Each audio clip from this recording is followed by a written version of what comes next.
Olá, doutores e doutoras, sejam bem-vindos a mais um encontro, o nosso 15º encontro, para você que se prepara junto com a gente, aqui na segunda fase, do exame de ordem na matéria de direito tributário. A gente continua se aprofundando a respeito da evolução do direito material. No último encontro trabalhamos um tema muito importante para a nossa prova, que é a responsabilidade tributária. Falamos a respeito da sujeição passiva, como se figuram os contribuintes, os responsáveis. Falamos sobre a solidariedade que às vezes acontece entre contribuintes ou entre responsáveis e trabalhamos cada modalidade de responsabilidade conforme determina o CTN, o Código Tributário Nacional. Importante agora nós evoluirmos para um conceito muito próximo da nossa prova, de importância, de relevância, que é o que nós chamamos de crédito tributário. Vamos aqui para a nossa tela falar a respeito desse tema que nós chamamos de crédito tributário. O crédito tributário nada mais é do que o encontro entre o lançamento tributário, então você tem lá o lançamento como um ato praticado pela administração pública, em regra, certo? O artigo 142 do CTN, ele nos diz que o lançamento é um procedimento administrativo realizado de forma privativa pela autoridade e, através desse lançamento, é possível, com a respectiva notificação do devedor, a junção desses dois elementos, chamados de lançamento mais a notificação do devedor, esses dois elementos somados, nós temos então o chamado crédito tributário. Doutores, o crédito tributário constituído pelo lançamento, ele é o que torna uma dívida, que era meramente uma obrigação, um dever, ele torna esse dever exigível. Quando eu digo que eu tenho contra um devedor um crédito tributário, é mais do que meramente um dever. Agora eu tenho uma forma de exigir o cumprimento dessa obrigação. No direito civil, quando a gente fala entre obrigação e crédito, eles não se confundem, porque são sinônimos naquele aspecto do direito civil. Mas no direito tributário, quando nós falamos em crédito e quando eu falo em obrigação, são momentos distintos da relação jurídica. Vejam aqui junto comigo aquela linha do tempo que você está muito acostumado a trabalhar dentro do direito tributário. Eu tenho a hipótese de incidência, que é aquela previsão normativa escrita na lei, definindo uma mera situação prática. Essa situação, quando realizada no mundo real, origina o fato gerador da obrigação. Esse fato gerador é o que faz nascer o dever, a obrigação tributária. A obrigação nasce com o fato gerador. Só que para que essa obrigação, para que esse dever se torne exigível, é necessário que o devedor receba o chamado crédito tributário. E esse crédito tributário, que é o que torna aquele dever exigível, só acontece quando eu tenho um lançamento tributário com a sua respectiva notificação. Só existe um crédito contra você se existe o lançamento tributário com a sua respectiva notificação. Lembra que nas aulas anteriores, quando trabalhamos o conceito de tributo, que é a base de qualquer conhecimento na matéria tributária, o conceito de tributo nós vimos que ele é uma relação jurídica compulsória, tanto para quem cobra, quanto para quem paga. Então, nós devedores, nós contribuintes, polo passivo da relação jurídica, nós temos a obrigação de pagar, enquanto o fisco, que figura no polo ativo, tem a obrigação de arrecadar o tributo. Então, esse lançamento, o envio do lançamento é obrigatório.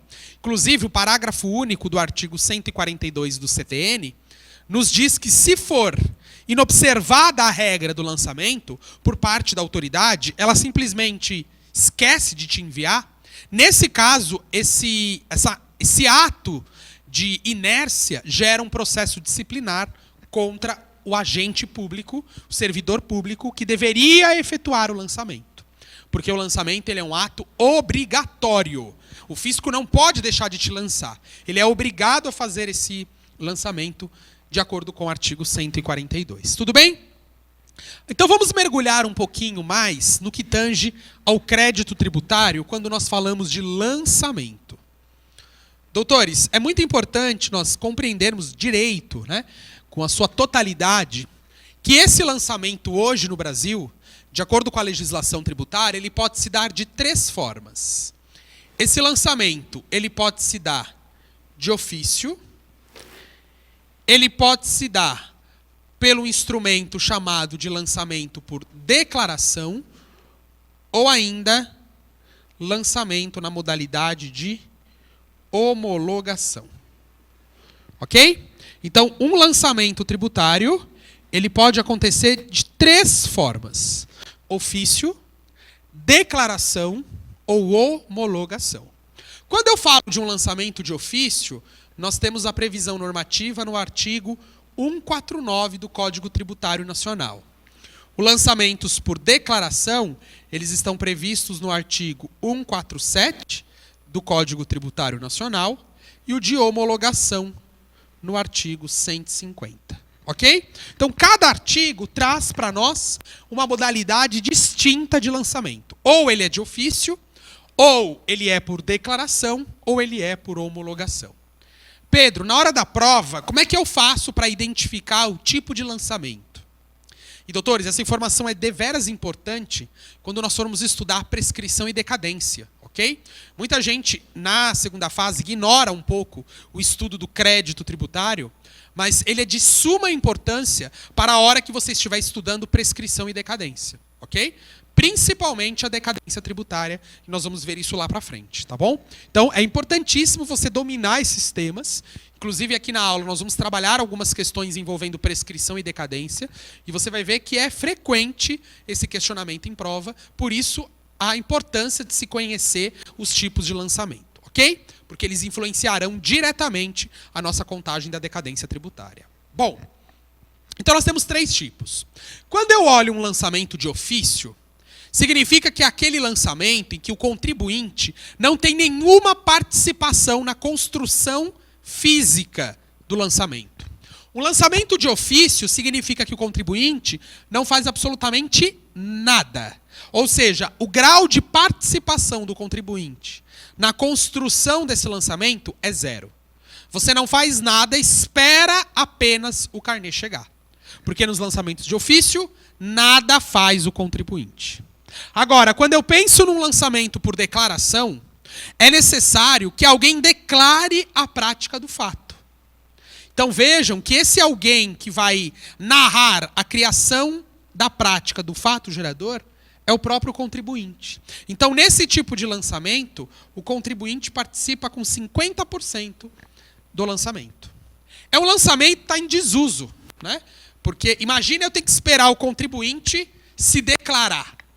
E, teoricamente, se ele não fizer isso, não tem como eu saber que ele praticou o fato gerador. O que o contribuinte vai fazer? Não se declara, né? O que é raro, então, a gente ter esse tipo de lançamento, mas ele é possível. E nós temos o lançamento por homologação, que aqui, por lei, o contribuinte vai fazer tudo. É ele que verifica a prática do fato. Ele não apenas se declara, ele declara, calcula e paga o tributo antecipadamente. Nos lançamentos por homologação, o contribuinte executa totalmente a prática do autolançamento, como alguns chamam. Aqui, o contribuinte faz 100% da obrigação que a priori seria do fisco, né? Que seria lançar. Então, esse crédito tributário ele é constituído pelo próprio devedor. E quando a gente fala hoje de tributos envolvendo a pessoa jurídica, quase todos são nessa modalidade. IPI, Imposto de Renda, ISS, PIS, COFINS. A maioria dos tributos inerentes, né, sobre uma pessoa jurídica, essa é a forma de lançamento. O crédito tributário é constituído pelo próprio devedor, por uma obrigação da lei. E por que a gente dá esse nome de homologação? Porque o único papel que o fisco vai fazer é homologar. Como o contribuinte não necessariamente é um estudioso do direito tributário, ele pode olhar a legislação e interpretar de uma forma diferente daquela que o fisco esperava. Não por dolo, não por intenção, mas por um erro realmente de boa fé. Nesse caso, o fisco precisa homologar. Por isso que tem esse nome homologação. Porque o contribuinte, por lei, faz tudo, por determinação da lei, faz tudo, mas o fisco ainda tem que promover a chamada homologação desse tributo. Tudo bem até aqui? Doutores, lançamento de ofício, como nós falamos há pouco, é o fisco que faz tudo. O contribuinte espera o carnê chegar. Que tipos de lançamentos que você conhece, de tributos que você já tenha praticado, ou conheça alguém que praticou, que essa foi a modalidade de lançamento? Possivelmente você deve ter pensado aqui no IPVA, você deve ter pensado no IPTU, nas taxas, porque realmente essa é a modalidade. IPVA, IPTU, é assim que cobra. Agora, nos lançamentos por declaração, nós vislumbramos, por exemplo, o ITBI, em que você precisa, lá no cartório, mostrar a transmissão do bem, né? Promover a transmissão, o registro em nome do novo proprietário. Então, com isso, você está declarando a prática do fato. Quando você abre o processo de inventário, então você está declarando o ITCMD, ok? Homologação é todo o resto, praticamente, né? Então, quando a gente fala de homologação, eu estou falando do imposto de renda, eu estou falando do IPI, estou falando do ISS, do IOF, ok? Maioria dos outros tributos são por homologação. Tranquilo até aqui? Muita gente confunde o imposto de renda como um tributo por declaração, porque você precisa anualmente realizar aquela declaração do imposto. Essa declaração do imposto nada tem a ver com a obrigação de pagar, exatamente, né? A declaração é apenas uma comprovação de contas, né? Você está fazendo apenas uma demonstração daquilo que você ganhou, daquilo que você gastou, para saber se o que já foi recolhido foi mais ou menos do que deveria. O ato de declarar o imposto de renda não influencia diretamente no pagamento do imposto, porque o imposto você já pagou mensalmente, né? A regra é que o imposto de renda seja pago mensalmente. Só que no ano seguinte à data que você apurou o imposto, você precisa realizar a declaração. Tá bom? Essa declaração do imposto é uma obrigação acessória, não obrigação principal. E como eu estou falando de lançamento, lançamento envolve necessariamente a obrigação principal via de regra. Tudo bem? Então essas são as 3 modalidades hoje de lançamento.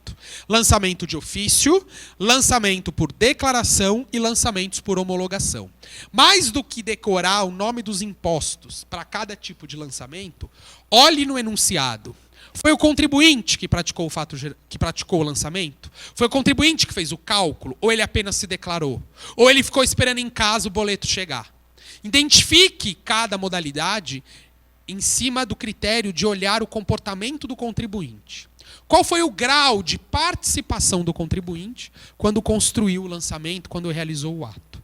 Essa é a informação mais importante que você tem que cuidar na hora de fazer, né, a construção desse raciocínio. Tudo bem, doutores?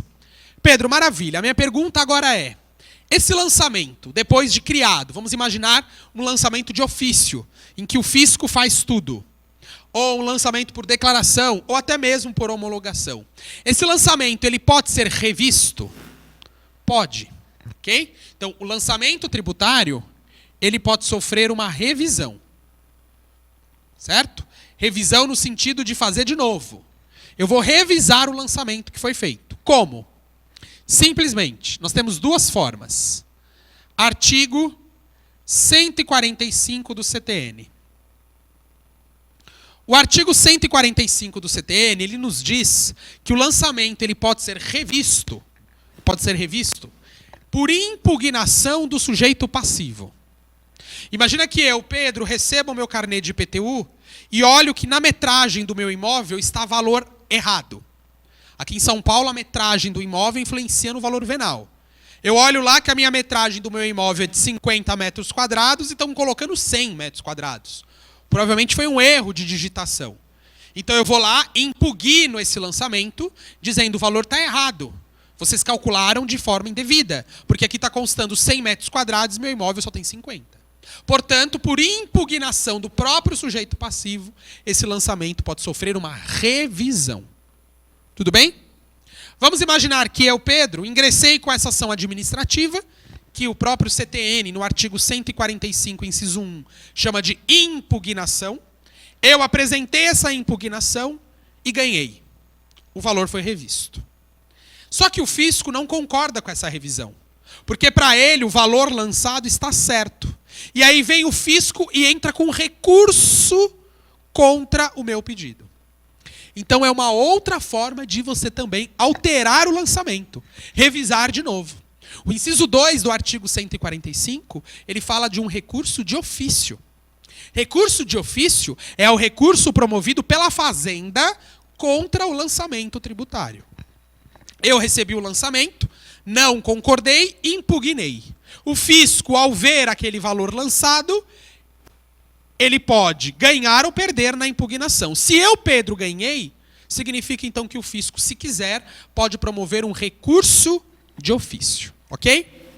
Pedro, e se você tivesse perdido na impugnação, você também poderia recorrer? Recorrer? Sim. Só que esse recurso, nesse caso, é um recurso voluntário. Tá bom? Quando é o fisco que promove o recurso, recurso de ofício. Quando é o contribuinte que está promovendo o recurso, é recurso voluntário. Tá bom? É só uma nomenclatura que distingue. No caso do artigo 145, que fala do inciso 1º, do recurso da impugnação administrativa, entende-se também recurso de ofício. Recurso voluntário, perdão. E no inciso 2 é o recurso de ofício, que é aquele recurso promovido pelo próprio fisco contra uma revisão de lançamento. Tranquilo? Existe mais alguma hipótese, Pedro, que o lançamento pode ser revisto, além das opções do artigo 145? Sim. O próprio inciso 3 do artigo 145 diz que uma outra forma de revisão são aquelas previstas no artigo 149 do Código Tributário Nacional. Ok? O artigo 149 do Código Tributário Nacional traz 9 incisos, salvo engano, com hipóteses em que também é possível a revisão do lançamento. Ok? Então essa revisão será possível sempre que a lei assim determinar, é possível um novo lançamento, ou nas hipóteses em que o contribuinte atua com dolo, com culpa, com fraude, com simulação. Observem aí que o artigo 149, no inciso 1, ele diz, nos casos que a lei determinar. Perfeito? Do inciso 2 em diante, vejam que há sempre uma participação por parte do contribuinte dolosa, fraudulenta, culposa. Ele sempre age com esses elementos e, por isso, então, nesse caso, pode rever o lançamento. Ok? Então, essas são as hipóteses. As hipóteses do artigo 145 e as hipóteses do artigo 149 do CTN. Tudo bem? Mas lembrem-se, doutores, que quando nós iniciamos aqui a nossa aula, eu disse a vocês que o crédito tributário só se constituía se houvesse o lançamento com a sua respectiva notificação do devedor. A gente já sabe que esse lançamento pode acontecer de 3 formas: ou de ofício, ou por declaração, ou por homologação. Vimos que essas 3 modalidades podem, inclusive, sofrer revisão. O valor do lançamento, as informações constantes nesse auto, podem ser revistas. Ou pelas hipóteses do artigo 145 do CTN, que seria, nos casos de impugnação administrativa, recurso de ofício, ou nos casos do artigo 149. A lei assim determina, ou nos casos de dolo, fraude, culpa ou simulação do devedor. Agora a pergunta é, e a notificação? Quando que se acontece, quando que, na verdade, se considera notificado um devedor de acordo com o seu tipo de lançamento? Isso é muito importante você saber, porque esse crédito só fica constituído com o seu respectivo lançamento. Se não houve o lançamento com a notificação, você não tem um crédito contra você. Ok? Bom, de acordo com o STJ, Superior Tribunal de Justiça, os lançamentos de ofício, você se considera notificado, vou escrever aqui, ó, notificação. Opa! Os lançamentos de ofício, você se considera notificado com o mero envio do carnê. Se o fisco enviou, mesmo que você não tenha recebido, isso representa uma notificação, de acordo com a súmula 397 do STJ. Quando o carnê é enviado, considera-se, então, notificado o devedor pelo envio do carnê. Ok? Agora, quando eu falo de um lançamento por declaração ou um lançamento por homologação, o mínimo que se espera é que o contribuinte declare. Então, a declaração feita pelo próprio contribuinte, de acordo com a súmula 436 do STJ, o contribuinte considera-se notificado. Súmula 436 do STJ. Ok? Nesse caso, a mera declaração já se considera notificado o devedor. Por isso que a súmula 436 diz que quando você se autodeclara, por mais que você não faça o pagamento, mas tenha se declarado, o fisco não precisa fazer mais nada para constituir o crédito. Porque essa autodeclaração, ela é suficiente para constituir o crédito tributário. Já nos lançamentos de ofício, o envio desse carnê se considera, então, notificado o devedor. Por mais que ele não receba, o mero envio já considera-se notificado esse devedor. Doutores, tudo bem? Bom, Pedro, eu já vi, então, quais são as modalidades de lançamento e já vi, nesse caso, quando que se considera notificado. Se tudo foi perfeito, se houve o lançamento tributário, conforme as 3 modalidades que nós vimos, e houve a correta notificação, no caso de ofício, pelo mero envio, ou os lançamentos por declaração e homologação, pela mera declaração do contribuinte, significa, então, que o crédito foi constituído de forma regular. E se esse crédito tributário foi constituído de forma regular, significa que já existe a possibilidade de cobrar esse tributo. Esse tributo deixou de ser um mero dever e passa a se tornar exigível. E aí você me pergunta, qual é a forma mais natural, mais normal de se extinguir esse crédito, de se promover a baixa do crédito tributário? Doutores, com certeza o meio mais natural e esperado pelo fisco é que você realize a chamada extinção do crédito através do pagamento do tributo. Então vejam, vou aqui apagar o nosso quadro, que se esse lançamento foi feito corretamente, se houve a notificação do devedor, conforme as regras que nós vimos aqui, de próprio entendimento do STJ, esse crédito tributário já está constituído, certo? Perfeito. E o que é importante eu guardar sobre esse crédito tributário? É importante você saber quais são as formas de extinção desse crédito para eu me livrar da dívida tributária. Quando eu falo das modalidades de extinção de um crédito, significa que esse crédito vai desaparecer. Esse crédito não vai mais existir dentro da relação jurídica.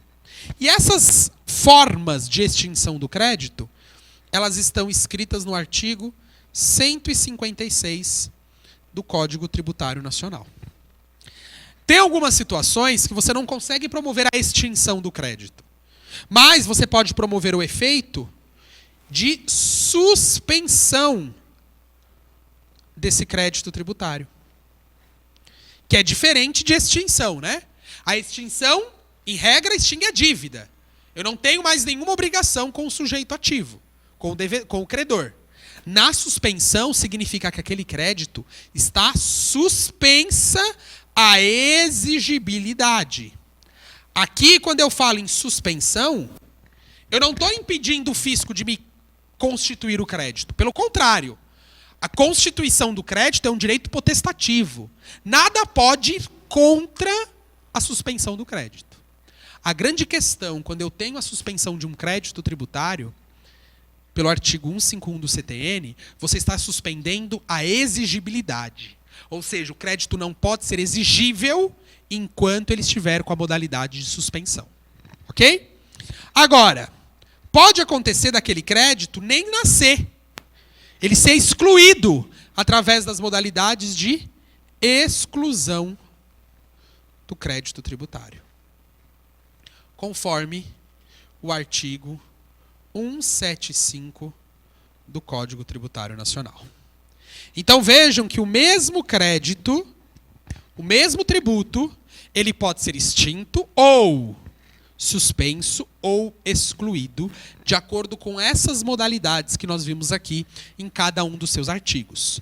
A extinção do crédito no artigo 156 do CTN, a suspensão do crédito conforme o artigo 151 e as modalidades de exclusão do crédito conforme o artigo 175 do CTN. Ok? Doutores, o rol, se você observou já aí com o CTN aberto, são situações, né? É um rol. E esse rol, ele é um rol taxativo, tá? Para todos os casos, esse rol é um rol taxativo. Como é que eu sei disso? Pelo próprio artigo 141 do CTN. Se você olhar o artigo 141 do CTN, ele fala que todos os casos que suspende, extingue ou exclui o crédito são somente estes previstos neste código. Portanto, essas situações, e aí nós temos 11 casos, 11 hipóteses que extinguem o crédito. Nós temos 6 hipóteses que suspendem o crédito. E nós temos 2 hipóteses que excluem o crédito. Ok?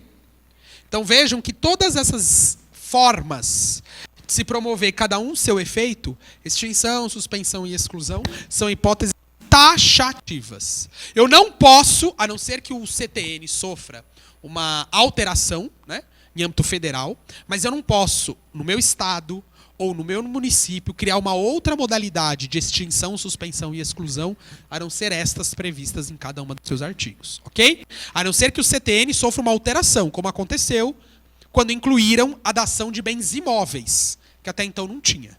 Ok? No texto original do CTN, não havia a dação de bens imóveis. Foi incluído depois por uma lei complementar. É possível que isso aconteça? Sim. Mas tem que ser uma lei complementar, porque o CTN, nós já sabemos, foi recepcionado pela Constituição como lei complementar. Então, agora, para alterar o CTN, só por uma outra lei complementar. E, segundo caso, tem que ser de âmbito federal. Né? Então, não pode o Estado ou o município criar leis locais. Tem que ser uma lei que abranja todo o Estado brasileiro, né? Toda a nação brasileira. Tudo bem até aqui? Bom, quando eu estava explicando, a extinção do crédito, a sua forma mais natural de se promover a extinção é com o pagamento. Né? Eu vou até o ente público, realizo obrigatoriamente o pagamento do tributo e pronto, saio feliz e contente. Nós vimos que o pagamento, como o meio mais natural, ele deve ser pago, depois que você recebe o lançamento, em até quanto tempo, doutores? 30 dias. Então, a regra no direito brasileiro, quando eu falo de dívidas tributárias, é que aquele boleto vença daqui a 30 dias. É óbvio que a legislação pode promover um prazo maior ou um prazo menor, sem problema nenhum. Mas a regra é que um tributo vence em 30 dias. Observe aí no seu artigo 160, nos seus parágrafos, que caso não seja pago o tributo dentro da data fixada, você pode sofrer uma cobrança de juros, de mora, né, juros pelo atraso, de 1% ao mês. Lembrando novamente que esses percentuais podem ser alterados por legislação local. Certo? Então a regra é que se não tiver previsão de juros de mora, esse juro seja de 1% para você pagar. Tudo bem? Doutores, o que acontece? Às vezes, você vai promover a extinção desse crédito pela modalidade de pagamento, só que você não paga no banco. Você paga na própria autoridade fazendária. A prova, ela não tem o costume de perguntar sobre isso que eu vou falar agora, mas já questionou em primeira fase e pode ser que venha questionar em segunda fase. Que são aqueles casos em que você quer pagar o tributo, só que você vai lá na autoridade fazendária pagar. Normalmente, hoje em dia, né, com todo o sistema bancário à nossa disposição, quase quebrei aqui a tela, a nossa facilidade que hoje nós temos, a gente não paga na Secretaria da Fazenda, né? Você vai no banco, você paga no caixa eletrônico, nas casas lotéricas. Mas vamos imaginar uma hipótese de ficção que a prova traga, que você foi até a autoridade fazendária para pagar o imposto. Imagina que você está querendo pagar um tal de IPVA. Então você foi até a autoridade, como ele estava em atraso, né? Você ainda não pagou, você foi lá na autoridade fiscal e quis pagar o IPVA. Tudo bem? Toda vez que você vai realizar o pagamento de um tributo, qual vai ser o efeito desse pagamento? Vai extinguir o crédito. Só que toda vez que você for fazer esse pagamento, na autoridade fazendária, você pode cair no instituto que nós conhecemos como imputação ao pagamento. Ok? Que está previsto lá no artigo 163 do Código Tributário Nacional. Como eu falei, não é muito comum a prova perguntar sobre esse instituto chamado de imputação ao pagamento. Mas vamos entender como ele funciona, porque isso pode acontecer de cair na sua prova. Toda vez que você vai até a autoridade fazendária fazer o pagamento de um tributo, e você pode fazer isso, quando você vai até a autoridade fazendária para fazer esse pagamento, é possível que você recaia nesse instituto. O que acontece? Quando você tem dívidas com o mesmo ente público,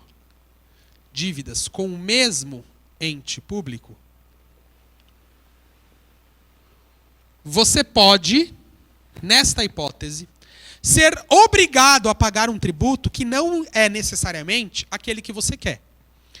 Então vamos imaginar que eu, Pedro, queira pagar o IPVA de 2017. Mas eu não paguei o IPVA de 2016, de 2015. Eu não paguei a taxa de licenciamento. Se eu chegar no FISC e falar, quero pagar o IPVA de 2017, ele pode me barrar para usar esse dinheiro para pagar outros tributos? A regra, gente, que não é possível a subordinação de um pagamento de um tributo a outro. Nós, inclusive, vimos isso na peça de consignação em pagamento. Só que aqui nós estamos diante de uma outra situação. Não é que para eu pagar esse, o fisco quer que eu pague outro. Pelo contrário. Na verdade, ele está pegando esse meu dinheiro, que eu quero pagar o IPVA de 2017, para quitar tributos já vencidos antes deste que eu quero pagar. Isso é possível, essa imputação em pagamento. Só que para isso, primeiro, as dívidas têm que ser com o mesmo ente público. E segundo, você não pode ter pago no banco. Você tem que pagar na própria Secretaria da Fazenda de cada ente, municipal, estadual ou federal. Tudo bem? Então vamos imaginar aqui um exemplo. Vamos imaginar que Pedro tem algumas dívidas tributárias, ok? Então ele está devendo IPVA de 2016, e aí ele tem dois IPVAs. Um no valor de R$1.000 e outro no valor de R$600. Certo? Ele está devendo dois IPVAs, um de 1.000 e outro de 600. Ele também está devendo uma taxa de licenciamento do veículo.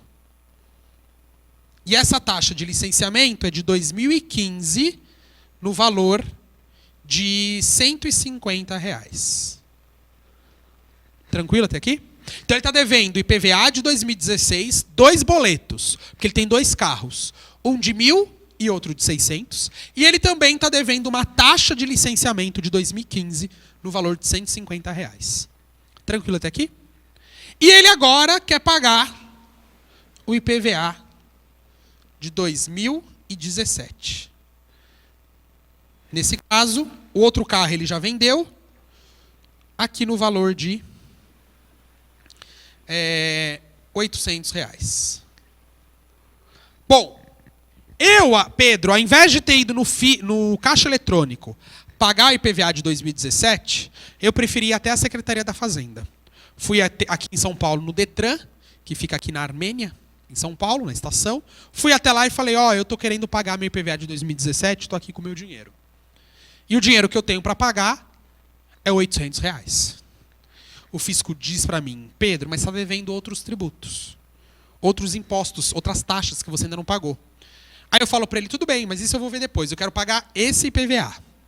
Ele diz, não, eu vou te imputar ao pagamento. O que isso significa, Pedro? Significa que nós vamos ter que seguir a regra do artigo 163 do CTN. O que diz o caput do artigo 163?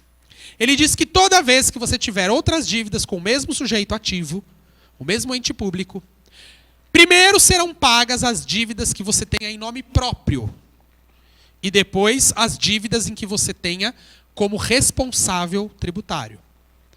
Aqui, vejam que fui eu que pratiquei todos esses fatos. Portanto, são dívidas que eu tenho em nome próprio. Nesse caso, o que vai ser pago primeiro? O artigo 163, inciso 1, ele nos diz que primeiro serão pagos os tributos que eu tenho em nome próprio, depois os de responsável. Aí ele continua. Primeiro serão pagas as contribuições de melhoria, as taxas e depois imposto. Pedro, você tem dívidas de contribuição de melhoria? Não. Mas eu tenho dívida de taxa? Tenho. Se eu tenho dívida de taxa, ela será paga primeiro do que os impostos. Primeiro é contribuição de melhoria, depois taxa e depois imposto. Nesse caso, então, primeiro se pagará a taxa. Tem mais de uma taxa? Não, só tem uma. Então, primeiro, eu vou pagar o valor de R$150. Tudo bem? Se sobrar dinheiro, aí nós vamos para os impostos. Quando você tiver mais de um imposto, qual vai ser a ordem de preferência? Primeiro, você vai ter que pagar os impostos que, por ordem decrescente, estão mais perto, na ordem crescente da prescrição, né? Qual que vai prescrever primeiro? Então, olhando uma ordem crescente de prescrição, qual vai prescrever primeiro? O IPVA de 2016 ou de 2017? Vai prescrever primeiro de 2016. Então, eu vou ter que pagar primeiro os IPVAs de 2016. Eu tenho mais de um. Eu tenho IPVA de 1.000 e outro de 600. O que vão pagar primeiro? Nós vamos primeiro pagar, de acordo com o próximo inciso do artigo 163, a ordem decrescente dos montantes. Do maior para o menor. Qual é o imposto mais caro aqui? 1.000. Então, eles vão pagar primeiro esse IPVA de R$1.000. Depois, o de R$600. E, por fim, o de 800. Então, vejam que nessa hipótese em que eu quero pagar o IPVA de 2017, meu dinheiro primeiro vai ser usado para pagar taxa, depois os impostos que por prescrição vão acabar primeiro, e aí se eu tenho dois que simultaneamente perfaz esse critério, eu vou por ordem decrescente dos valores, do maior para o menor, nesse caso R$1.000. E por último, eu fico com aquele que eu queria pagar. Vejam então que esse instituto da imputação é possível somente nos casos em que você não efetuou o pagamento. Se você já efetuou, o fisco não pode usar o dinheiro para onde ele quiser. Agora, se você ainda não efetuou e vai na secretaria fazer o pagamento, ele pode sim aplicar a sistemática da imputação. Não é um instituto tão comum no nosso dia a dia hoje, porque você sabe que quando você vai fazer o pagamento de um tributo, você não paga no banco, né? É muito incomum hoje, você só paga no banco. É muito incomum você ir na Secretaria da Fazenda fazer pagamento. Normalmente, você paga no banco, ok? Mas é possível dentro desse instituto. Então, fiquem atentos a essa imputação ao pagamento, porque ela é um pouco diferente daquilo que nós conhecemos hoje como modalidade para pagar, ok? Bom, Pedro, vimos então a modalidade mais natural de se pagar um tributo, que é pela modalidade da extinção do crédito tributário. Mas nós temos uma segunda modalidade no próprio artigo 156, que é a compensação dos créditos. Nós já falamos bastante sobre esse tema quando estudamos as peças tributárias, as iniciais, e vimos o mandado de segurança. Lembrem-se que o mandado de segurança ele não pode ser utilizado com medida liminar para pedir compensação tributária. Imagina que eu, Pedro, estou devendo ao fisco R$100.000. E o fisco também me deve 100 mil, porque eu paguei muito mais do que deveria. Então eu estou devendo 100 e o fisco me deve 100. Ao invés de eu pagar para ele e ele me devolver esse dinheiro posteriormente, eu posso, se eu quiser, de acordo com o artigo 156, inciso 2 do CTN, me valer da modalidade da compensação. Doutores, a compensação tributária é exatamente o cruzamento entre crédito e débito. Eu tenho um crédito com a fazenda e tenho um débito para com ela. Se eu quiser compensar créditos e débitos, eu posso fazer isso pela modalidade de compensação. Caso isso aconteça, qual é o efeito que vai gerar o crédito? A extinção do crédito, certo? Pela modalidade da compensação. A única coisa que eu queria que vocês prestassem muita atenção com relação a essa modalidade de extinção do crédito tributário, a chamada compensação, é que para compensar, de acordo com o artigo 170 do CTN, é necessário que exista uma lei autorizando. Você só pode compensar o crédito pela redação do artigo 170 se a lei autorizar. Então vejamos aqui. Eu quero valer a compensação para fazer o cruzamento de créditos e débitos, só que para poder compensar, de acordo com o artigo 170 do Código Tributário Nacional, deve haver uma lei permitindo. Então não basta sua vontade, tem que existir uma lei. Se essa lei existir, galera, se essa lei existe prevendo a possibilidade da compensação, nós vamos aplicar a súmula 461 do STJ. Se existe lei autorizando, de acordo com a súmula 461 do STJ, quem escolhe se vai pagar, se vai restituir por compensação ou se vai esperar o precatório, é o devedor.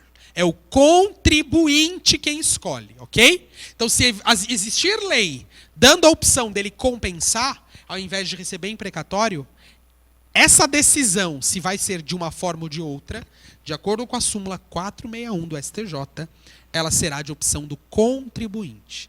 Ele que vai ter a escolha se ele quer ou se ele não quer compensar. Tudo bem até aqui? Uma terceira modalidade que nós visualizamos aí no Código Tributário Nacional, seria o artigo 156, inciso 3, é o famoso instituto da transação. O artigo 171 do CTN, inclusive nós já trabalhamos bastante com ele na audiência de conciliação, fala para nós que essa transação, esse acordo mútuo entre o fisco e o devedor, para que se veja satisfeita a obrigação tributária, só pode acontecer porque existe lei permitindo. Então vejam que no direito tributário, em regra, não prevalece a autonomia de vontade. Prevalece o que está na lei. Ok? Então só posso transacionar, só posso fazer acordos para se ver quitada uma dívida tributária se esse acordo for mediante a existência de uma lei que autorize. Por isso que naqueles casos em que nós vimos as audiências de conciliação, a gente sempre nega o pedido da audiência. E por quê? Porque para conciliar no direito tributário precisa de lei. E se precisa de lei e nós não temos, por exemplo, em âmbito federal, essa lei, eu não posso fazer essa autocomposição, essa chamada audiência de conciliação.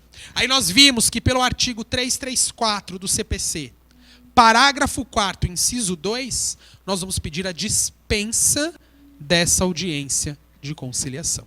Ok? É uma forma da gente evitar a necessidade dessa audiência, que no direito tributário é proibida se não tiver lei prevendo. Pedro, se há uma lei prevendo essa situação e eu pratico essa transação, o que vai acontecer nessa hipótese? Nessa hipótese, então, você é dispensado do dever de pagar. Ou totalmente, ou parcialmente.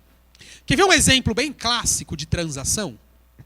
Vamos apagar aqui a tela para a gente observar. Ok? Eu vou apagar esse lado aqui para manter esse quadro com relação à extinção, suspensão e exclusão, tá bom? Vamos imaginar aqui uma situação em que o contribuinte tenha recebido o carnê de IPVA, ok? Então vamos imaginar aqui que ele recebeu o carnê de IPVA, lançamento de ofício, com uma dívida no montante de R$1.000. E aí no boleto está escrito assim, ó, se você pagar à vista, se você pagar esse boleto à vista, eu vou te dar um desconto de 10%, ok? Então, ao invés de você pagar 1.000, você vai pagar só R$900. Que 10% de 1.000 é 100, certo? Então, você vai pagar só R$900. Agora, se você não aceitar o pagamento à vista, fizer o pagamento parcelado, aí o seu valor será de R$1.000. Ok? Isso acontece aqui, normalmente o desconto é de 3%, né? Aqui eu coloquei de 10%, mas normalmente o desconto é bem pequeno, né? Não é muito significativo, financeiramente falando. Doutores, eu escolhi o pagamento à vista. Portanto, qual é o valor que eu vou pagar? 1.000 ou 900? Eu vou pagar 900, certo?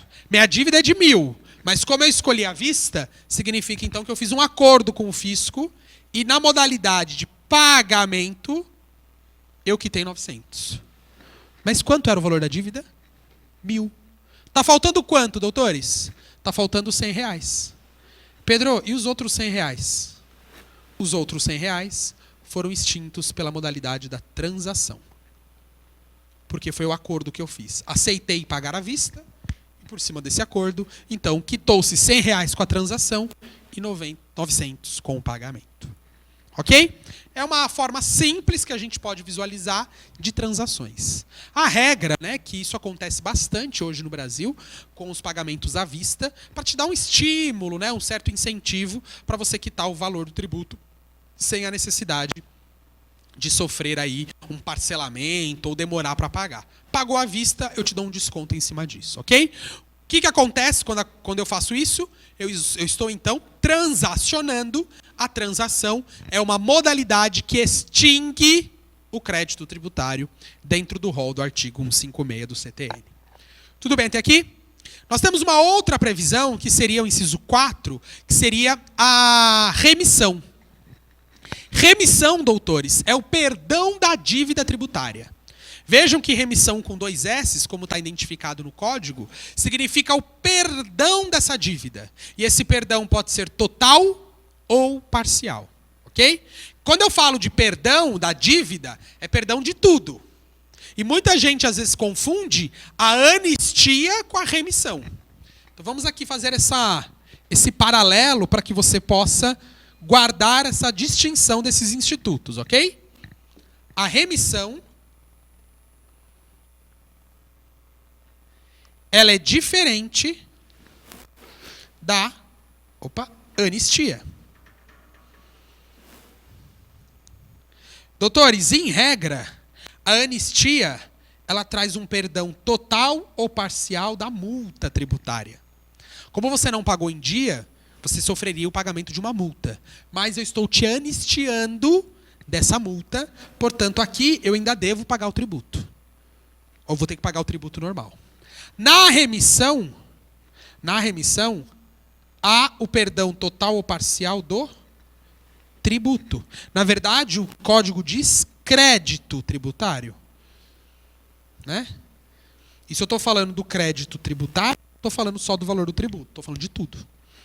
Ok? Então a remissão ela é muito mais vantajosa do que a anistia. Porque a remissão, qual o efeito que ela provoca? A remissão provoca a extinção do crédito. Já a anistia provoca a exclusão. Eu ainda estou devendo o tributo, só não vou pagar a multa tributária. Então é muito comum que municípios, de acordo com o número de dívidas ativas que ele tem com relação a tributos não pagos, promover uma anistia de um ano para o outro. As pessoas serão incentivadas porque não sofrerão o pagamento da multa, né? Da multa punitiva, a multa pedagógica, e aí com isso o valor do tributo fica mais barato mesmo que você esteja pagando em atraso. É uma certa renúncia fiscal que o fisco faz para incentivar o adimplemento da obrigação, né? Você tendo essa motivação de não ter que pagar a multa, te deixa mais feliz, e aí por esse motivo é um benefício fiscal para você. Tranquilo? Já a remissão, eu tenho somente o perdão do tributo, que pode incluir, inclusive, o valor da multa, porque o artigo 156, no inciso 4, fala sobre o crédito tributário. Isso pode ser vantajoso para o nosso contribuinte. Tudo bem? Então vejam que são modalidades distintas com relação ao efeito. Enquanto que a remissão extingue o crédito, a anistia apenas exclui o dever de pagar a multa tributária, tá certo? Normalmente, doutores, a anistia ela é promovida para casos que já passaram. Tá? Então você vai ser anistiado sobre fatos que já passaram. A remissão, em regra, é para casos que ainda vão acontecer. E na remissão, normalmente, ela tem que me dizer quais são os tributos que estarão nesse benefício, qual é o valor do montante. Às vezes acontece de uma situação temporal, sei lá, uma calamidade pública, uma guerra ou uma certa epidemia que faz com que o fisco, então, desonere as pessoas desse dever, perdoando elas. Ou pela baixa significância, né? Se o valor do tributo é muito pequeno, R$5, R$3, o fisco acaba promovendo a remissão ao invés de exigir o pagamento, porque é muito mais caro, né, você entrar com uma ação de execução contra esse devedor do que você promover essa remissão. Tá certo? Então não é muito comum a remissão, é mais comum a anistia como um método, um mecanismo de incentivar as pessoas a pagarem o tributo dentro da data. Ok? Se você estiver observando ainda junto comigo o artigo 156, você vai observar que o inciso 5 ele traz sobre a prescrição e a decadência. Eu não vou entrar aqui no mérito da prescrição e a decadência, porque nós teremos aula específica para falar sobre esse tema. Eu diria que é uma das aulas mais importantes, né? Tirando princípios, tirando a responsabilidade tributária, que são realmente temas muito significativos para a prova, prescrição e decadência é outro tema de muita importância. É um tema bonito dentro do direito tributário e por isso você precisa assistir essa aula com certeza, tá bom? Prescrição e decadência. Lá no inciso 5 do artigo 156 nós temos esse fenômeno da prescrição e decadência como um fenômeno que promove a extinção do crédito tributário. Nada mais justo, né? Promover a extinção do crédito, mas a gente vai falar mais para frente. Vejam aí os outros incisos do artigo 156, que nós temos, por exemplo, a consignação em pagamento. Claro que a mera consignação, nós já estudamos isso quando vimos as peças, a mera propositura de uma consignação em pagamento não faz a extinção do crédito. É necessário que esse depósito seja convertido em renda, né, para o fisco. Não adianta só você consignar. Eu tenho que consignar e o juiz determinar a conversão do depósito em renda. Aí extingue a dívida.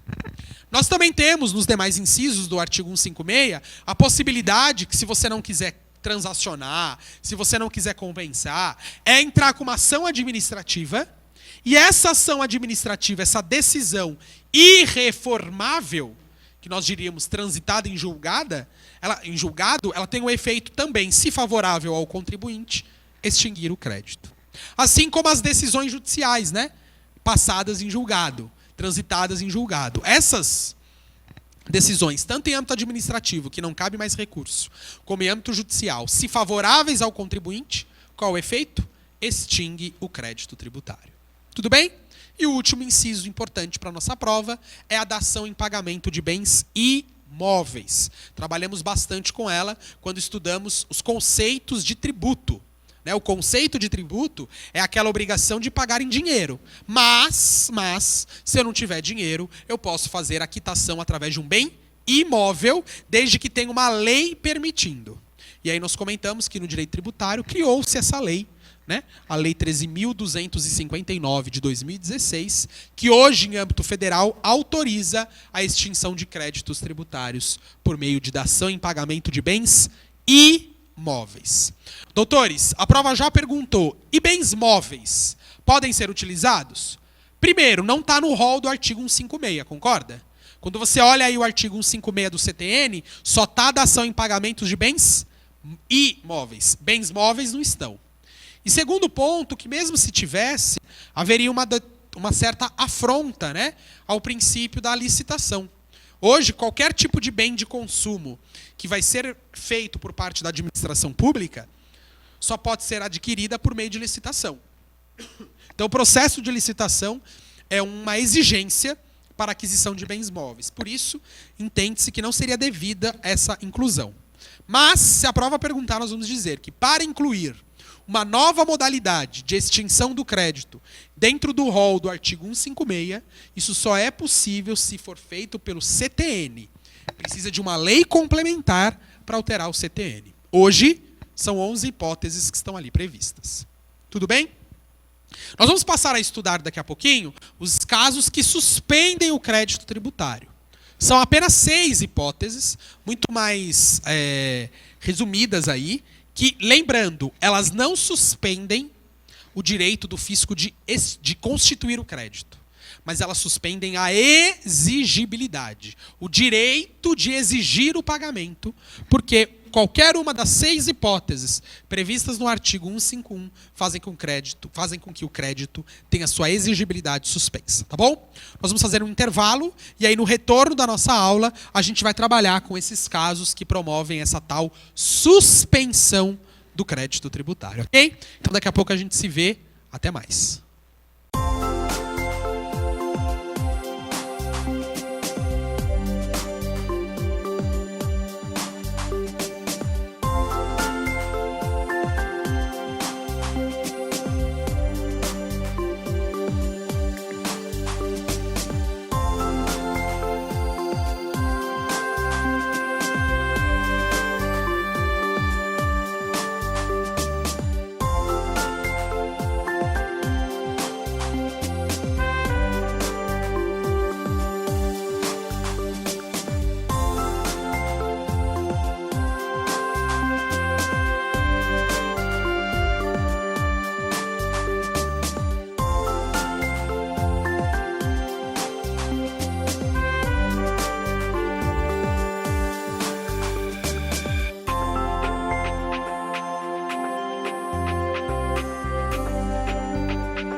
Voltamos então agora, doutores, para a nossa segunda parte da nossa 15ª aula, em que nós estamos trabalhando sobre o crédito tributário. No primeiro instante, nós vimos, né, quais são as formas de constituição desse crédito, que é a junção do lançamento com a notificação do devedor. Olhamos cada tipo de lançamento, vimos, de acordo com cada lançamento, como que se notifica o devedor, conforme entendimento do Superior Tribunal de Justiça, né? Vimos também a respeito das formas de revisão desse lançamento, que já foi constituído, ele pode sim ser alterado. E estávamos estudando, que quando esse crédito tributário está bem constituído, está válido, está regular, ele pode sofrer o efeito da extinção, que é o que se espera, né, que a dívida seja extinta, ou ele pode ter a sua exigibilidade suspensa ou o crédito excluído. E agora vamos começar a falar sobre os casos de suspensão do crédito. Como eu citei, são 6 modalidades, e essas 6 modalidades estão inclusas no artigo 151 do CTN. Nós já exaurimos praticamente todas elas quando estudamos as petições iniciais. Porque uma das formas, né, de quando você ingressa com uma ação judicial é que você consiga que a ação judicial tenha o poder de suspender a exigibilidade. Mas como a mera propositura de uma ação judicial, em regra, não a tem, a gente precisa buscar outras formas de se conquistar esse efeito. Então, primeiramente, nós vimos que uma das modalidades que pode provocar a suspensão seria a chamada moratória. Ok? A moratória estaria ali no primeiro inciso do artigo 151 do CTN, que teria o poder de promover a suspensão da exigibilidade. Doutores, moratória, basicamente, é a prorrogação do vencimento de um tributo. O tributo vence hoje, não tenho como pagar, eu posso pedir a concessão de uma moratória. Essa moratória ela pode ser feita em caráter individual. Então, nessa modalidade, eu preciso de um despacho da autoridade me autorizando, ou ela pode ser feita de forma geral. Então, às vezes, a moratória está incluída um tipo de tributo. Todo mundo que estiver devendo ICMS vai ter a moratória. Todo mundo que estiver devendo IPTU. Ou pode acontecer de ter algum requisito pessoal. Por isso a gente chama de individual. Por exemplo, pessoas que estão devendo IPTU, mas que tiveram uma doença grave nos últimos 2 anos. Então requer ali que eu preencha alguns requisitos. Tanto a moratória individual, que requer esse preenchimento do requisito, como a moratória geral, ela é concedida por meio de uma lei. Ok? Então é necessário que exista uma lei permitindo ou prevendo a possibilidade da concessão dessa moratória. Não basta um ato de vontade da autoridade fiscal. Lembre-se que tudo no direito tributário, grande parte das regras envolvendo benefícios precisa de lei. Não basta um ato de vontade. Nós vimos isso na transação, por exemplo, ou qualquer outro instituto que represente um benefício, como, por exemplo, uma isenção. Ok? Então, a moratória, mesmo concedida em caráter individual ou em caráter geral, ela é dada pela lei. No CTN, gente, quando a gente estuda a moratória, em regra, preserva-se que a moratória será feita pelo próprio ente que detém competência. Então, se eu quero promover uma moratória de IPTU, presume-se que, no mínimo, eu tenho competência para esse tributo. Então, é só o município que concede moratória de IPTU. O mesmo raciocínio para o Estado e o mesmo para a União. O CTN até prevê uma tal de moratória heterônoma, que seria concedida pela União. Mas a jurisprudência, na verdade a doutrina de uma forma mais uníssona, segue no sentido de que não é possível uma moratória que não seja do próprio ente público que detém competência. Até porque quando eu falo de moratória, eu estou fazendo uma certa renúncia, pelo menos uma renúncia momentânea, né? Eu estou prorrogando o vencimento, então eu estou deixando de arrecadar agora. Então eu preciso saber se as minhas contas, financeiramente falando, permitem que eu faça essa concessão de pagar depois. Por isso que, em regra, entende-se que moratória tem que ser feita pelo próprio ente que detém a competência, ok? E essa moratória, se ela for concedida, por exemplo, para 3 anos, 4 anos, essa prorrogação, durante esse período ele não pode exigir o pagamento, até porque está com a exigibilidade suspensa. Tudo bem? Então seria a primeira circunstância. A segunda circunstância de você conseguir uma suspensão da exigibilidade é o famoso depósito do montante integral. Lembra que nós estudamos o depósito do montante integral fazendo uma avaliação com relação às ações ordinárias. Quando nós vimos, por exemplo, a ação anulatória, o mandado de segurança repressivo, você pede a concessão da tutela ou da medida liminar, mas subsidiariamente vamos pedir o depósito. Porque o depósito desse montante integral, ele possibilita a suspensão da exigibilidade por força do artigo 151, inciso 2 do CTN. Ok?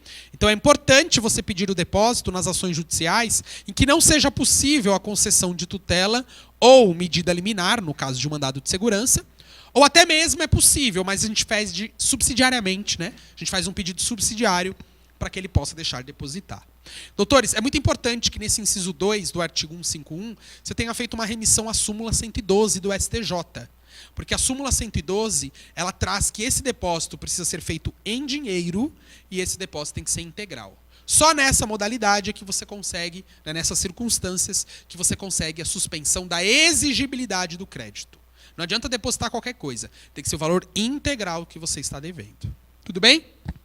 Uma outra situação, além da moratória, né, que nós temos aqui, uma outra situação em que você pode promover o crédito tributário, além da moratória e além do depósito do montante integral, é o procedimento administrativo, né?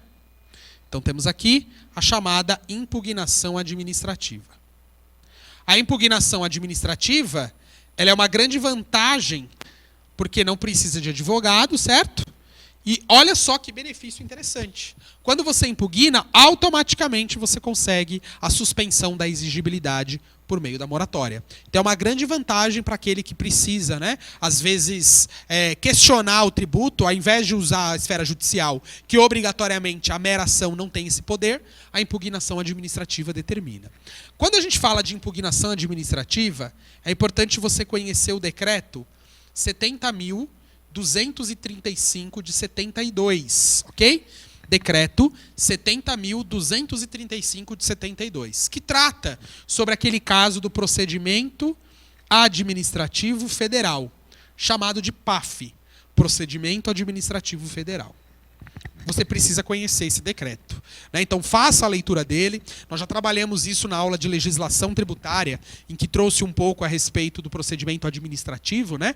As decisões em órgão singular ou coletivo, nós trabalhamos esse decreto. Então se você não assistiu essa aula, volte aqui algumas aulas, se eu não me engano, a aula 12, vai ter a legenda no site aí do YouTube para que você possa acompanhar. Faça a leitura dessa aula, né? Faça a visualização desse vídeo, porque lá eu tenho as informações completas sobre a impugnação administrativa, ok?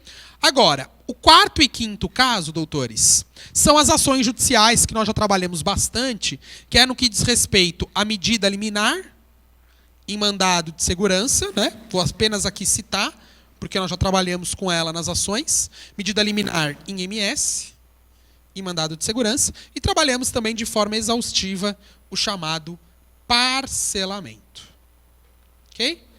Medida liminar em medida liminar em mandado de segurança e a tutela provisória, né? O parcelamento é a última modalidade. Tutela provisória. Essa tutela provisória, no CTN está escrito tutela antecipada. Só que agora o novo Código de Processo Civil não traz apenas o fenômeno da tutela antecipada. Ele traz a tutela provisória de urgência antecipada, ok? Vamos entender que seria a mesma. Essas duas ações, a gente sabe, medida liminar em mandado de segurança, conforme o artigo 7º, inciso 3, né, da Lei 12.016 de 2009, e nós temos a tutela provisória, conforme o artigo 300 do Código de Processo Civil. Tá certo? Nós já trabalhamos exaustivamente essas medidas como meio de você conseguir suspender a exigibilidade. Não é verdade? E a última hipótese seria o chamado parcelamento. Né? O chamado parcelamento. Aqui sim, né, a sexta e última modalidade, você conhece já o parcelamento. O parcelamento é uma forma mais econômica, vamos dizer assim, de suavizar a obrigação tributária, né? Você vai pagar o tributo, só que você consegue diluir em prestações. O parcelamento e a moratória são muito parecidos com relação aos institutos. Tem o mesmo efeito, suspender a exigibilidade. A diferença é que na moratória eu prorrogo o vencimento, que continua sendo uma única parcela, mas lá para frente. Aqui não, eu já estou começando a pagar desde o início. Só que ao invés de pagar um valor cheio, eu pago parceladamente durante o ano. Tá bom? É uma forma de você conseguir suavizar o ônus, o encargo tributário, fazendo um parcelamento um pouquinho mais justo. Tudo bem, doutores? Bom, vamos aqui agora então voltar para continuar trabalhando o rol do crédito tributário. Já vimos os casos de extinção, vimos os casos de suspensão e os de exclusão nós já comentamos, né? Que é a isenção e a anistia. Falei de anistia quando trabalhei a diferença entre remissão e anistia. Lembre-se que anistia é só multa, remissão é o tributo. E a isenção nós já vimos ela quando fizemos aquele paralelo entre isenção e também imunidade tributária, ok? Importantíssimo aí você conhecer esses efeitos. Bom, ficou faltando, então, dentro desse estudo do crédito, com relação a esses efeitos, a gente agora estudar mais no detalhe a questão que envolve a prescrição e a decadência. Então vamos aqui apagar o nosso quadro, porque agora a gente passa a estudar uma situação bem específica e importante para a nossa prova, que é a prescrição e a decadência. Nós sabemos que em todos os ramos do direito existem esses fenômenos, né? Chamado de prescrição e decadência. Com certeza hoje eu não vou esgotar todo o conteúdo, porque nós já estamos aqui praticamente aí com quase 15 minutos de aula, eu não vou conseguir esgotar todo esse conteúdo somente nesse bloco. Mas não tem problema, na aula de número 16 a gente continua a explorar prescrição e decadência, inclusive eu trouxe algumas questões para que nós possamos trabalhar e você veja como que aquele tema se encaixa na questão, né? Como é que eu identifico isso? O que é importante você guardar, doutores? Tanto a prescrição como a decadência, ela existe em todos os ramos do direito. Por quê? Quando eu falo de uma relação, no nosso caso uma relação jurídica, essa relação ela precisa de um prazo para acabar. Qualquer relação no mundo, seja uma relação de amizade, pai e mãe, esposa e esposo, qualquer relação no mundo, ela precisa ter um prazo de término. E o direito escolheu como instituto que representa a extinção dessa relação jurídica, o término dessa relação tributária, também como prescrição e decadência. Por isso que a gente tem em todos os ramos do direito. Porque a relação de trabalho precisa ter um término, a relação civil, a relação penal e a relação tributária também. Essa relação jurídica, ela precisa ter um prazo de começo e um prazo de fim. Vamos aqui para o nosso quadro.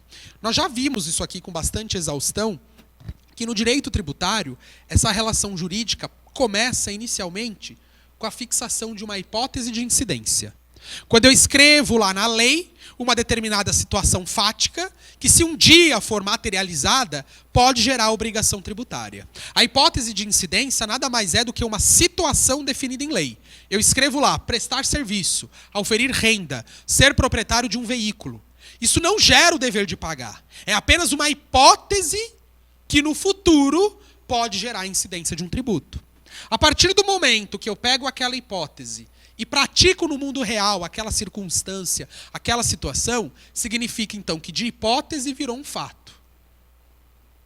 E esse fato gera o dever de pagar. Fato gerador é quando eu concretizo exatamente a situação que estava antes posta em lei. O fato gerador é quando eu realizo no mundo real a situação prevista na norma. A partir desse momento que esse fato gerador está consubstanciado, significa que nasce a obrigação tributária, nasce a relação jurídica. E essa relação jurídica, como você bem sabe, essa relação jurídica vai ser constituída pelo lançamento tributário, vai ser materializada pelo lançamento.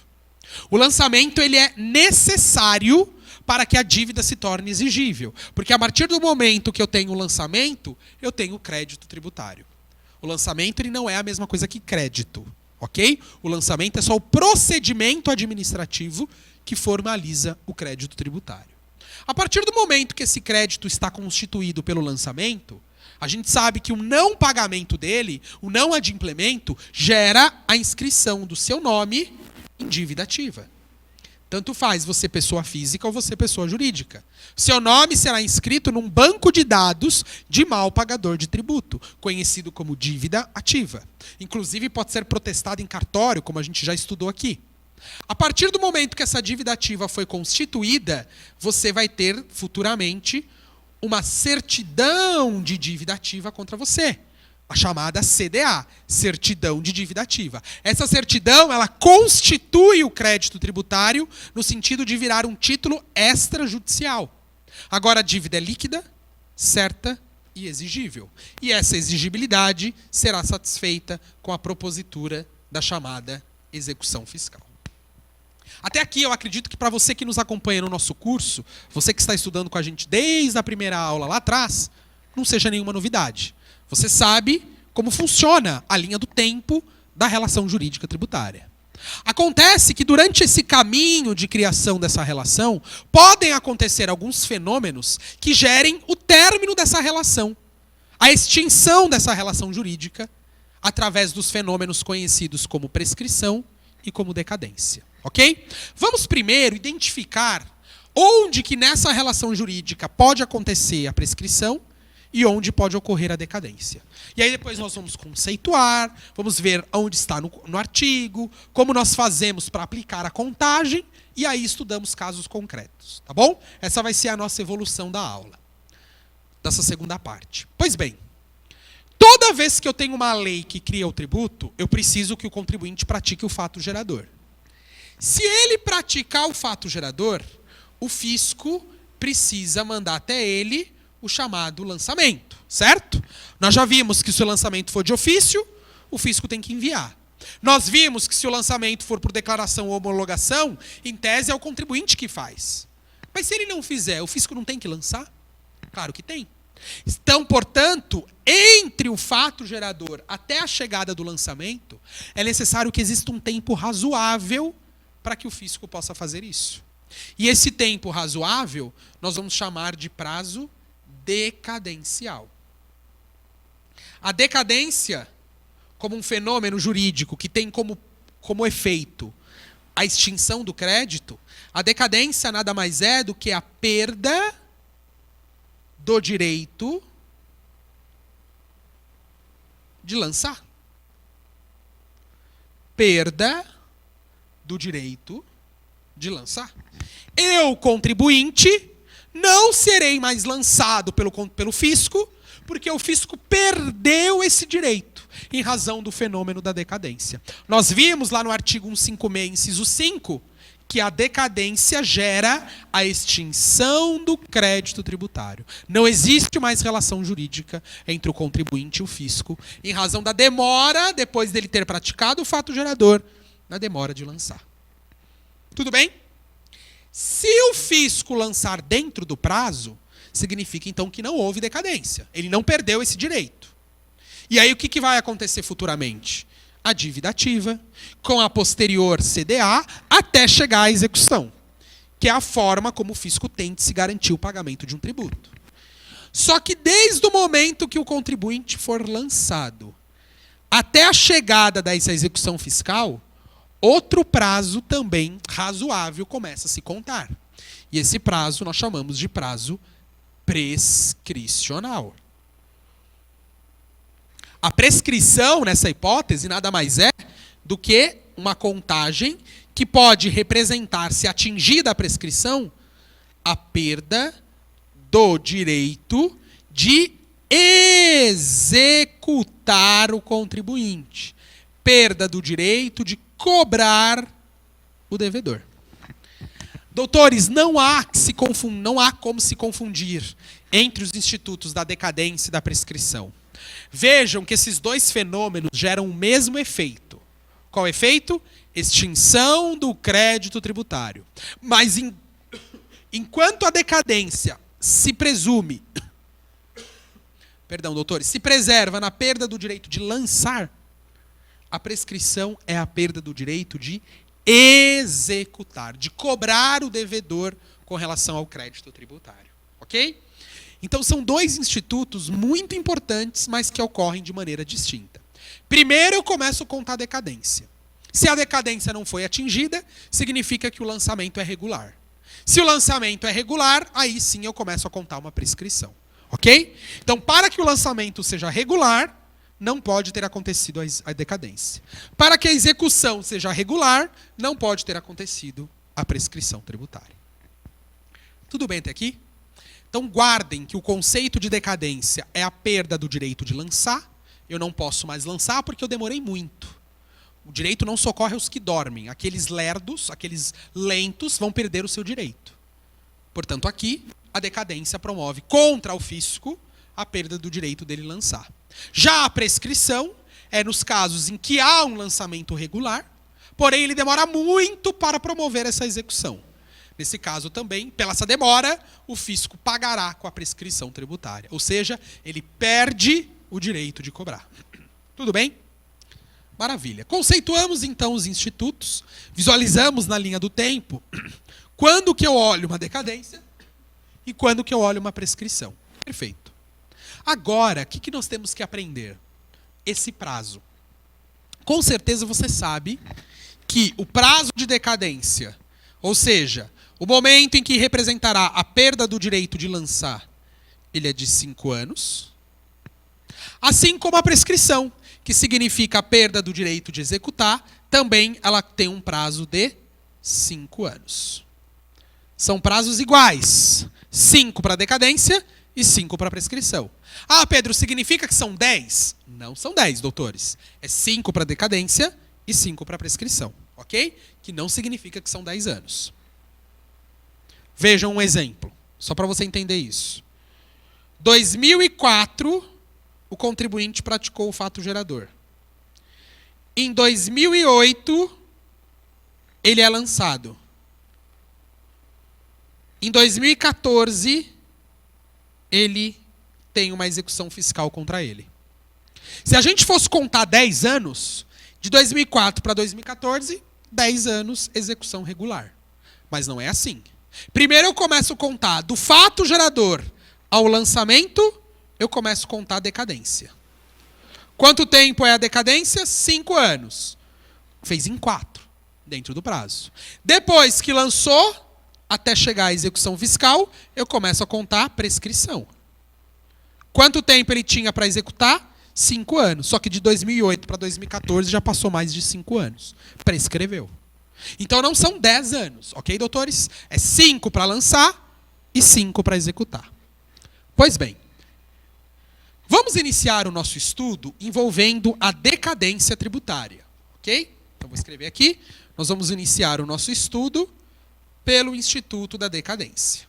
Que, como nós já vimos, a decadência significa a perda do direito de lançar. O STJ, ele tem um enunciado muito claro, né, um entendimento muito cristalino com relação à aplicação do Instituto da Decadência Tributária. Só que essa decadência, que é esse prazo que nós já comentamos de 5 anos, ele tem formas de contagem diferentes, ok? Então, o que muda na decadência são as formas de a partir de quando eu começo a contar esse prazo. Então, vejamos aqui. Nós temos a decadência para lançamentos por homologação, que você sabe, lançamentos por homologação é aquele tipo de lançamento que o contribuinte tem que fazer tudo. É ele que apura, é ele que visualiza o valor e é ele que paga. Então, esse tipo de lançamento por homologação tem que ser feito na sua forma típica. Significa, Pedro, lançamentos por homologação na sua forma típica. Significa que esse contribuinte fez todo o seu trabalho. Ele calculou, apurou e pagou. Mas vejam, se ele já pagou, não significa que o lançamento já foi constituído pela declaração dele e que a dívida já está extinta? Não necessariamente. Não pode ter acontecido desse contribuinte ter feito o cálculo errado? Aqui nós não estamos trabalhando com dolo ainda, ok? Estou trabalhando que é um lançamento por homologação, por exemplo, o ICMS, que por lei o contribuinte é quem tem que calcular, o contribuinte é quem tem que fazer toda a apuração e pagar. Só que na hora que ele fez o cálculo, ele calculou uma alíquota menor do que a que ele deveria, de forma não intencional, de boa fé. Nesse caso, então, eu estou falando de um lançamento por homologação na sua forma típica, ou seja, na forma que se esperava, só que ele pagou menos do que deveria. O fisco pode lançar de novo? Claro. O fisco pode cobrar de novo? Claro que pode. Desde que não tenha ocorrido ainda a decadência, ou seja, a perda do direito de lançar. Nesse caso, doutores, em que houve um lançamento por homologação, na sua modalidade típica, o contribuinte fez o cálculo e pagou, o prazo de decadência de 5 anos, de acordo com o artigo 150, parágrafo 4º do Código Tributário Nacional, artigo 150, escrever aqui, ó, artigo 150, parágrafo 4º do Código Tributário Nacional, esse prazo começa de contagem de 5 anos desde a data do fato gerador. Então, serão 5 anos a contar do fato gerador. 5 anos a contar do fato gerador. Ok? Então, se eu pratiquei o fato gerador em 2005, e naquele dia eu apurei e paguei errado, da data dessa prática do fato, o fisco tem 5 anos para me mandar um novo lançamento corrigido. Porque talvez eu tenha errado na hora de fazer o cálculo. Paguei menos do que eu deveria. Então eu estou falando de um lançamento por homologação na sua forma típica. Porque eu declarei, eu calculei e paguei. Mas paguei menos do que eu deveria. O fisco pode me lançar de novo? Pode. Só que ele terá um prazo de 5 anos a contar do fato gerador da obrigação. Conforme determina o artigo 150, parágrafo 4º do CTN. Tudo bem até aqui? Mas vamos ver uma outra hipótese em que eu esteja falando, por exemplo, de um lançamento de ofício, ou um lançamento por declaração, ou até mesmo um lançamento por homologação, mas não da sua forma típica. Sabe aquele lançamento em que eu declaro, mas não pago? Ou declaro intencionalmente menos do que eu deveria, só porque eu não quero pagar tudo? Então pode acontecer demais formas de lançamento. E nesses demais lançamentos, do que eu estou falando? Estou falando do lançamento de ofício, estou falando do lançamento por declaração, ou até mesmo o lançamento por homologação. Só que aqui na sua forma atípica. O contribuinte declara e não paga. Ou nem declara, né? Ele finge que não praticou o fato gerador e não faz nada. Então não é um lançamento por homologação típico. Ele tinha o dever de lançar, mas não fez. Ninguém pode obrigar ninguém a nada. A lei, ela orienta, ela direciona. Se você não fizer, você vai incorrer com as sanções que ela vai aplicar. Nesses casos de demais lançamentos, vamos usar o artigo 173, inciso 1 do Código Tributário Nacional. Vejam, nessas modalidades de demais lançamentos, que é qualquer um que não seja homologação típica, nós vamos usar o artigo 173, inciso 1 do CTN. O que diz esse artigo 173, inciso 1? Ele diz que nessa hipótese, nós vamos contar o prazo de 5 anos a contar do próximo exercício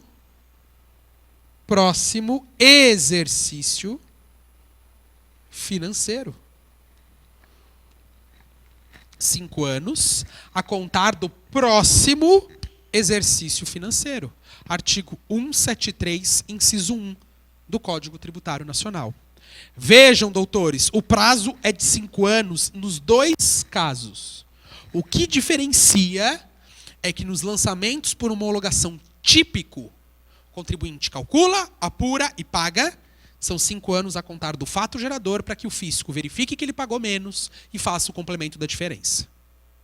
Agora, nos demais lançamentos, ou seja, ofício, declaração ou homologação atípica, que é quando ele não declara ou declara e não paga, são 5 anos a contar do próximo exercício financeiro.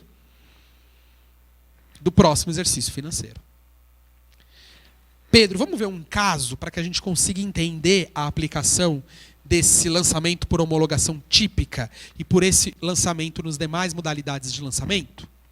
Vamos. A gente vai trabalhar aqui com as questões de forma pontual, tá bom? Como a gente não explicou ainda todo o conteúdo, só para vocês verem como é que eu vou identificar o tipo de lançamento para saber que conta eu vou fazer, se é pelo 150 parágrafo 4º ou pelo 173 inciso 1, vamos ver um caso que já caiu em prova para nós estudarmos a aplicação disso. Então vamos aqui para a nossa tela. Esse exame foi exame de número 7, né? Questão de número 1, que dizia assim, vamos à tela. Em 20 de maio de 95, a Receita Federal, em decorrência de uma fiscalização realizada na sede da empresa ABC, constatou que a empresa não havia declarado e, consequentemente, recolhido a COFINS referente a todos os meses do exercício de 1990. Notificada a empresa, esta impugnou sem sucesso o auto de infração e depois recorreu administrativamente ao Conselho de Contribuintes. Em 20 de julho de 2004, adveio uma decisão definitiva confirmando o ato da autoridade tributária, sendo a empresa notificada da referida decisão na própria data. A União Federal ajuizou uma execução fiscal relativa ao crédito em 20 de junho de 2009, sendo que o despacho de citação foi exarado em 20 de agosto de 2010. Entretanto, não encontrada de pronto, a exequente não mais movimentou o processo. Examine as questões envolvidas e responda aos itens a seguir, utilizando os argumentos apropriados, os argumentos jurídicos apropriados e a fundamentação legal pertinente ao caso. Letra A. Analise a constituição do crédito tributário pelo fisco, referindo se ocorreu de forma regular ou não, bem como se adveio dentro do prazo legal. Aí a letra B, ele já pergunta se houve interrupção ou suspensão do prazo de cobrança. E na letra C, se a propositura de uma execução fiscal em junho de 2009 e o despacho de citação em 20 de agosto de 2010 resguardará o direito da Fazenda Pública. Nós vamos trabalhar essas questões, todas as suas letras, mais para frente. Vamos apenas trabalhar aqui com relação à decadência. Pedro, na letra A, ele está me perguntando se o crédito foi constituído de forma regular. O que significa isso? Ele está me perguntando se o lançamento foi dentro do prazo. Se ele está perguntando se o lançamento foi dentro do prazo, qual é o tema da pergunta? Decadência tributária. Ele quer saber se a data em que eu promovi o crédito está dentro do prazo regular. Pois bem, vejamos aqui na questão. Olha a data em que a Receita Federal fez a fiscalização. 20 de maio de 95. Pergunto, o dia que a Receita fez essa fiscalização, ela estava atrás da COFINS. E olha o que ele diz. A empresa não havia declarado e, consequentemente, recolhido. Doutores, de quem era a obrigação de fazer o recolhimento e a declaração? Da empresa. Se a empresa que tinha esse papel e não fez, nós estamos diante de um tributo lançado por homologação. Certo? Porque aqui ele fala, ó, a empresa não havia declarado e não recolheu a COFINS referente aos meses de 1990. Vamos aqui para a tela agora. Fazemos uma virada aqui agora estratégica. Pergunto. O lançamento era por homologação. Quando eu falo de lançamento por homologação, quais são as duas formas que eu posso contar? Ou na homologação típica, que é quando eu apuro, declaro e pago, ou nas demais, quando eu apenas apuro e não pago, ou nem declaro e nem pago. Finjo que nada aconteceu. No caso em tela, ele falou claramente que a empresa não declarou e, consequentemente, não pagou. Então, houve uma homologação típica? Não. Houve, então, demais lançamentos. Porque só nessa forma que eu calculo desse jeito. Nos outros todos os casos, eu vou seguir o artigo 173, inciso 1. O que diz o artigo 173, inciso 1 do CTN? Que são 5 anos a contar do próximo exercício financeiro. Então venham aqui comigo. Vamos fazer aqui o cálculo. Esse contribuinte, vejam, vamos fazer aqui o cálculo. Ele sofreu uma fiscalização no dia 20 de maio de 95. Essa foi a data da fiscalização. Cobrando tributos. Esse aqui foi o lançamento, tá? Fiscalizou e lançou no mesmo dia. É isso que a gente tem que interpretar. Cobrando o fato gerador de 1990. Todos os anos de 1990. Se o fato gerador foi em 1990 e eu estou falando de um lançamento por homologação atípico, porque ele não pagou e não declarou como ele deveria, nós estudamos que a forma de contagem é pelo artigo 173, inciso 1, que diz que são 5 anos a contar do próximo exercício financeiro. Doutores, se o fato gerador aconteceu em 1990, quando que começa o próximo exercício? 1º de janeiro de 91. Concorda comigo? 1º de janeiro de 91 seria o início do próximo exercício financeiro. Então ele teria, vejamos, dia 1º de janeiro de 90, não vou contar, começo a contar 91. Esse seria o meu termo zero de contagem, meu termo inicial, porque é sempre 1º de janeiro do ano seguinte. Aí você conta, 1º de janeiro de 91 a 1º de janeiro de 92, um ano. 1º de janeiro de 92 a 1º de janeiro de 93, 2 anos. 1º de janeiro de 93 a 1º de janeiro de 94, 3 anos. 1º de janeiro de 94 a 1º de janeiro de 95, 4 anos. 1º de janeiro de 95 a 1º de janeiro de 96, 5 anos. É claro que nessa data, 1º de janeiro, já se deu a decadência. Ele já não pode mais me lançar. Então eu vou considerar um dia anterior. Nesse caso, 31 de dezembro de 95. Então, nesta data, 31 de dezembro de 95, era a data limite para que ele me lançasse. Porque, como nós vimos, era um lançamento por homologação, só que ele não cumpriu com o seu papel. Ele não declarou e pagou. Ele simplesmente nem declarou e nem pagou. Então, a contagem será do artigo 173, inciso 1 do CTN. E como que se dá essa contagem? 1º de janeiro do exercício financeiro seguinte. Se o fato gerador se deu em 90, quando que começa o 1º de janeiro do exercício seguinte? 91. Então, eu começo a contar a partir de 1º de janeiro de 91. Então, aqui é o meu start. É o zero, é onde eu começo. É o meu termo ACO de contagem. É o 1º de janeiro de 91. Aí eu conto. De 91 a 92, 1 ano. De 92 a 93, 2 anos. De 93 a 94, 3 anos. De 94 a 95, 4 anos. De 95 a 96, 5 anos. Dia 31 de 12 de 95 é a data limite. Porque no dia 1º de janeiro de 96, que é quando completar os 5 anos, já houve a decadência. Então, no máximo, até 31 de dezembro de 95. Pergunto a vocês, quando houve o lançamento tributário? Dia 20 de maio. Dentro ou fora do prazo? Dentro. Ele tinha até 31/12, ele me lançou em maio, então foi dentro do prazo regular. Tudo bem? Por isso a importância, quando você ler um enunciado, você descobrir que tipo de lançamento é. Porque é aqui que ele vai influenciar. A decadência, apesar de nós estarmos falando do prazo de 5 anos, ela tem duas formas de contagem do prazo. Tem aqueles casos em que eu começo a contar já do fato gerador, que é quando existe essa homologação típica, que é quando ele mesmo declara e paga, só que paga menos do que deveria. E aqui é quando ele não faz esse papel. Ou mais, né? O lançamento de ofício não chegou. No caso, a gente viu que o mero envio, né? Ou o lançamento por declaração. Tudo bem? O contribuinte não se declarou, por isso não houve o pagamento do tributo. Então vejam, doutores, que a decadência, o seu desafio principal na prova é descobrir como eu vou contar. Se eu vou contar por essa modalidade ou por aquela. Eu costumo dizer que a prova cobra sempre essa modalidade, tá? Então aqui nós vamos trabalhar com o que a gente chama de regra geral. Regra geral.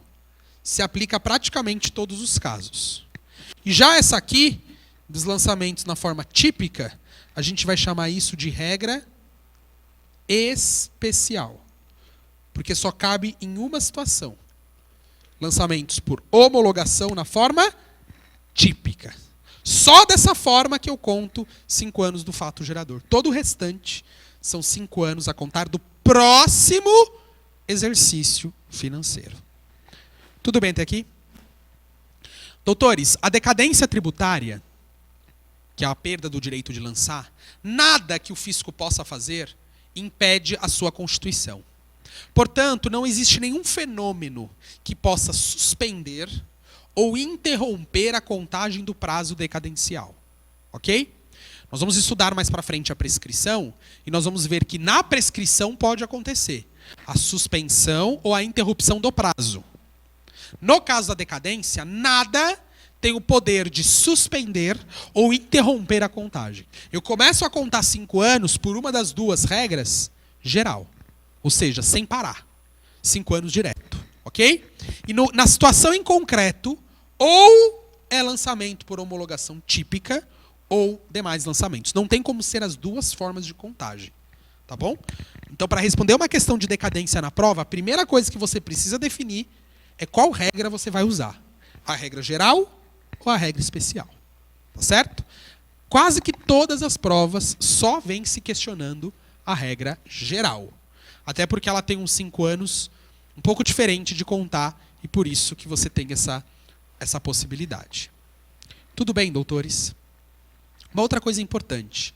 Quando nós estudamos o fenômeno da decadência tributária, pelos institutos, né, tanto da homologação típica como ou qualquer outra demais formas, né, de lançamento, é importante você guardar que esse instituto da decadência tributária, quando ele acontece, quando ele é atingido, significa que por mais que o crédito futuramente seja criado, seja constituído, a dívida já não pode mais ser cobrada. E se ela está sendo cobrada de você, significa que a dívida já está extinta. E se você paga essa dívida extinta, negocia, paga, significa que você pode pedir o dinheiro de volta. Ok? Então, quando ocorre o fenômeno da decadência, e a mesma conclusão nós vamos ter para o fenômeno da prescrição, quando acontece a decadência ou a prescrição, se por mais que houve um instituto, você acabou pagando a dívida, porque não sabia, ou porque o fisco te cobrou, você terá o direito de pedir a restituição. Porque o STJ já teve o entendimento, de forma muito cristalina, que quando a dívida está extinta, nada tem o poder de ressuscitar essa dívida. Nem mesmo a confissão do devedor. Não é porque ele está confessando que está devendo, que isso significa que a dívida pode ser ressuscitada. Se já se operou a prescrição ou a decadência, ele não pode mais cobrar o devedor. Tudo bem? Em razão do fenômeno da extinção do crédito. Tranquilo? Lembra que nós vimos na aula que quando você é lançado, esse lançamento ele pode ser revisto, certo? Pode ser revisto por uma impugnação administrativa, ele pode ser revisto porque o próprio fisco fez um recurso de ofício e alterou o valor do lançamento. Ou naqueles casos, né, que o contribuinte age com dolo, com fraude, culpa ou simulação. Doutores, se o lançamento ele for revisto, o fisco vai ter um novo prazo de mais 5 anos para me lançar. A partir da data que se houver anulado o crédito tributário anterior. Ok? Então vejam que nessa hipótese, nós vamos usar o artigo 173, inciso 2 do CTN. Na hipótese em que o lançamento está regular, mas ele foi anulado por uma questão de revisão, o valor estava errado, o crédito não era aquele preço, o fisco ele vai ter, depois da data que houver anulação desse lançamento, mais 5 anos para constituir novamente. Ok? Então, cuidado com o inciso 2, que cabe aquelas situações em que o crédito foi anulado ou revisto. Ou porque o próprio contribuinte pediu, através de uma impugnação administrativa, ou porque o próprio fisco percebeu o erro em razão de o dolo, da fraude ou da simulação promovida pelo devedor. Tudo bem? Pelo contribuinte. Tranquilo? Então, atenção a esse artigo 173, inciso 2. Para a gente terminar o estudo aqui da decadência. Vamos observar que o artigo 150, parágrafo 4º da Constituição do CTN, artigo 150, parágrafo 4º, ele diz assim: quando você tem um lançamento por homologação típico, significa contribuinte apurou, calculou e pagou, o prazo é de 5 anos a contar do fato gerador. Aí na parte final diz assim: exceto nos casos que houver dolo, fraude, culpa ou simulação do contribuinte.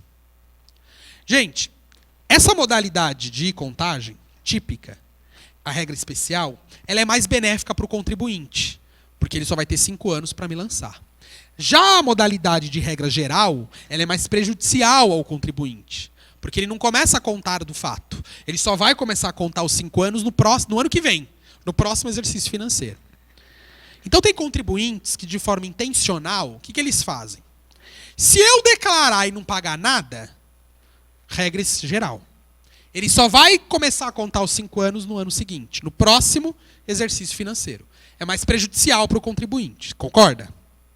Agora, se eu começar a regra especial, se eu contar o lançamento por 5 anos do fato gerador, é mais benéfico para mim.